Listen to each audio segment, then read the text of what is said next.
Everybody. അപ്പോൾ ഇന്ന് നമ്മളുള്ളത് കേരള ലിറ്ററേച്ചർ ഫെസ്റ്റിവൽ KLFൻ്റെ ലാസ്റ്റ് ഡേയിലാണ്.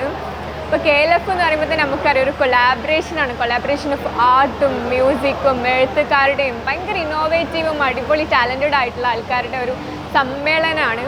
അപ്പോൾ ഈ ആൾക്കാരെല്ലാം നമുക്ക് കുറേ സ്പീക്കേഴ്സ് ഉണ്ട്, അവരുടെ സെഷൻസ് ഒക്കെ നമ്മൾ കണ്ടു. ബട്ട് ഈ ഒരു KLF എന്ന് പറയുന്നത് കുറേ ഇയേഴ്സായിട്ട് നടക്കുന്നതാണല്ലോ. അപ്പോൾ ഇയേഴ്സായിട്ട് നടക്കുകയും അതുപോലെ സക്സസ്ഫുൾ ആയിട്ട് ഇതിൻ്റെ ഒരു ഔട്ട്പുട്ട് നമുക്ക് തരാനും വേണ്ടിയിട്ട് ഇതിന് ബിഹൈൻഡ് ആയിട്ട് വർക്ക് ചെയ്യുന്ന കുറച്ച് ആൾക്കാരുണ്ട്. അപ്പോൾ ബിഹൈൻഡ് സീൻസിലെ മെയിൻ ആയിട്ടുള്ള ഒരാളുണ്ട്, KLFൻ്റെ തന്നെ ചെയർമാനും അതുപോലെ തന്നെ MD ഓഫ് DC ബുക്സ് ആയിട്ടുള്ള രവി സർ. ഇന്ന് നമ്മുടെ ഒപ്പം രവി സാർ ഉണ്ട്. നമുക്ക് കുറച്ച് ക്വസ്റ്റ്യൻസ് ചോദിക്കാം. ഹൗ ഡസ് ഇ ഫീൽ ഇത്രയും സക്സസ്ഫുൾ ആയിട്ട് 2024 KLF റൺ ചെയ്യുമ്പം എന്ത് തോന്നുന്നു എന്നും അതുപോലെ തന്നെ 25th വേണ്ടിയിട്ട് എന്തൊക്കെ ഇന്നോവേറ്റീവ് ഐഡിയാസാണ് സാറ് പ്ലാൻ ചെയ്തിട്ടുള്ളതെന്ന് നമുക്ക് ചോദിക്കാം. So here we have. Hi sir. അപ്പോൾ ഞാൻ ഈ ഫസ്റ്റ് സാറിൻ്റെ അടുത്തൊരു ക്വസ്റ്റ്യൻ ചോദിക്കാം. അപ്പം ഈ KLF സാറ് നടത്തുന്നതിനുള്ള ലൈക്ക് ഇയേഴ്സായിട്ട് നമ്മൾ നടന്നുകൊണ്ടിരിക്കുകയാണല്ലോ. അപ്പോൾ ഇതിൻ്റെ പിന്നിലുള്ള ഒരു എയിം എന്താ സാർ പറയാം?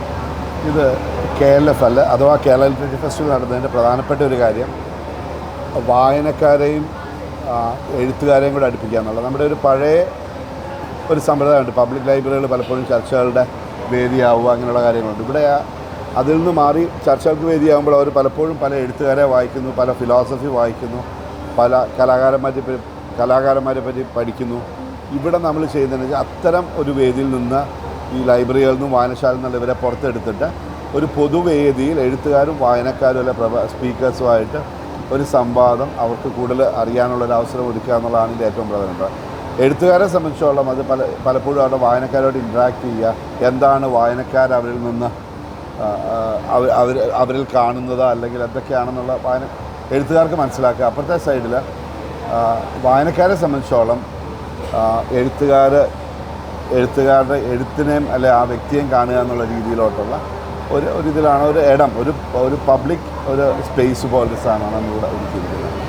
പിന്നെ ഇവിടെ നമ്മൾ വർഷങ്ങളായിട്ട് ഇത് ചെയ്ത് നമ്മളിപ്പോൾ ഇന്ന് ഏഷ്യയിലെ ഏറ്റവും വലിയ ലിറ്ററേച്ചർ ഫെസ്റ്റിവലായിട്ട് മാറിയിരിക്കുകയാണ്. കഴിഞ്ഞ വർഷം ഏതാണ്ട് 5 ലക്ഷം പേരുണ്ടെങ്കിൽ അതുകൊണ്ട് തന്നെയാണ് നമ്മൾ ഇക്കൊല്ലം ബീച്ചിൽ ഇതിൻ്റെ സ്പേസ് ഏതാണ്ട് ഇരട്ടിയായിട്ട് എക്സ്പാൻഡ് ചെയ്തു. തീർച്ചയായിട്ടും അത് നമുക്ക് കൂടുതൽ ഗുണം ചെയ്തു. കാരണം എല്ലാ വേദികളും തന്നെ 3-4 ഇരട്ടി സൈസാക്കിയപ്പോൾ അവിടെയും ഇരിക്കാൻ ആളുണ്ട്. അല്ലെങ്കിൽ ഓരോ വർഷം കഴിയുമ്പോഴും ആൾക്കാരുടെ പ്രതീക്ഷ അല്ലെങ്കിൽ എക്സ്പെക്റ്റേഷൻ ഇത്തരം ഒരു പൊതു ഇടത്തോട് അല്ലെങ്കിൽ ഇത്തരം ലിറ്ററേച്ചർ ഫെസ്റ്റിവലോട് പൊതുവിലുള്ള സമീപനം ആണ്ടിൽ ഒരിക്കലാണെങ്കിൽ ഒരു കാലണ്ടർ പോലെ ഇതിൻ്റെ ഭാഗമാകുക, പുതിയ ആശയങ്ങളും പുതു രൂപാന്തരങ്ങളും പഠിക്കുക എന്നുള്ള രീതിയിലോട്ട് ഇത് വന്നു. സാഹിത്യം ചർച്ച ചെയ്യുക, കല ചർച്ച ചെയ്യുക.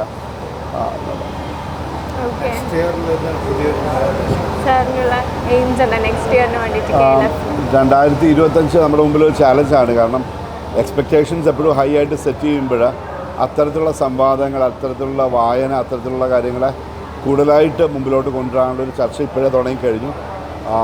അതിഥി രാജ്യം തന്നെ ഇക്കൊല്ലം ടർക്കി ആണെങ്കിൽ അടുത്തുള്ള ആരാണ് അതിഥി രാജ്യം എന്നുള്ളതിൻ്റെ അകത്തുള്ള ഒരു ഫൈനൽ തീരുമാനം എടുക്കുക, അവിടുത്തെ ഏറ്റവും നല്ല എഴുത്തുകാരെ ഇവിടെ കൊണ്ടുവരാൻ ശ്രമിക്കുക, അവിടുത്തെ കലകളിലൂടെ അവതരിപ്പിക്കുക, ഇങ്ങനെ ഇതുണ്ട്. പിന്നെ സെഷൻസിൻ്റെ കാര്യത്തിലാണെങ്കിൽ ഇക്കൊല്ലം വന്ന പലരിൽ നിന്നും അതിൻ്റെ ഫീഡ്ബാക്ക്സ് എടുത്തുകൊണ്ട് എന്താണ് മാറ്റം വരുത്തേണ്ടത്, എന്താണ് പുതുതായിട്ട് ആഡ് ചെയ്യേണ്ടത്, അല്ലെങ്കിൽ എങ്ങനെയാണ് ചർച്ചകൾ മുമ്പോട്ട് കൊണ്ടുവന്നുള്ള തീർച്ചയായിട്ടും ഇവിടെ വന്നിരുന്ന അറ്റൻഡീസിൽ നിന്നും കൂടെ ചർച്ച ചെയ്താണ് തീരുമാനിക്കുന്നത്.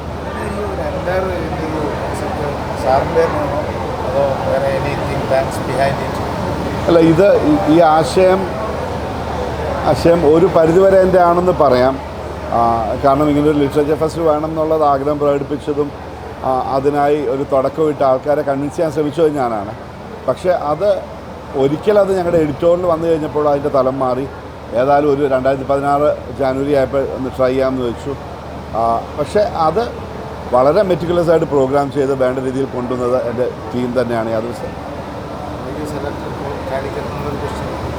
കോഴിക്കോട് സെലക്ട് ചെയ്യാനുള്ള കാരണം എന്നെ സംബന്ധിച്ചോളം അല്ലെങ്കിൽ ഞങ്ങളെ സംബന്ധിച്ചോളം തിരുവനന്തപുരം, തൃശ്ശൂർ, കോഴിക്കോട് ഇങ്ങനെ 3 സ്ഥലങ്ങളായിരുന്നു. അതിൽ കോഴിക്കോടിന് കാലാകാലങ്ങളായിട്ടുള്ള ഇതുമായിട്ടുള്ളൊരു പൈതൃകം, പല മഹാരഥന്മാരുടെയും ഒരു സാഹിത്യം കാരണം അവരുടെ ജീവിതം ഇങ്ങോട്ട് മാറാനുള്ള സാഹചര്യം കണ്ടെത്തുന്നത് ഇതിന് നല്ലൊരു കൺഡ്യൂസീവായിട്ടുള്ള ഒരു സ്ഥലമാണ് കോഴിക്കോട് എന്നുള്ളത്. രണ്ടാമത് നമ്മൾ സെലക്ട് ചെയ്യുമ്പോൾ ഒന്നല്ലെങ്കിൽ ഒരു പഴയ ഒരു പണ്ടാരശാല പോലൊരു ഗോഡൗണ് അല്ലെങ്കിൽ ഒരു ബീച്ച് ഫ്രണ്ട്, ഇത് രണ്ടുമായിരുന്നു ആദ്യം തൊട്ടുള്ള മോഹം.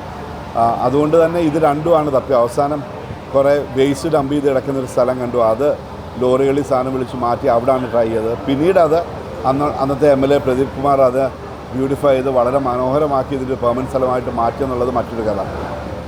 മനസ്സിലെ രഹസ്യങ്ങൾ താനേ തുറക്കും. അത് ഡയമണ്ട് പറയുമ്പോൾ മനസ്സിലെ വികാരങ്ങൾ ഡയമണ്ടിനൊപ്പം പറയൂ.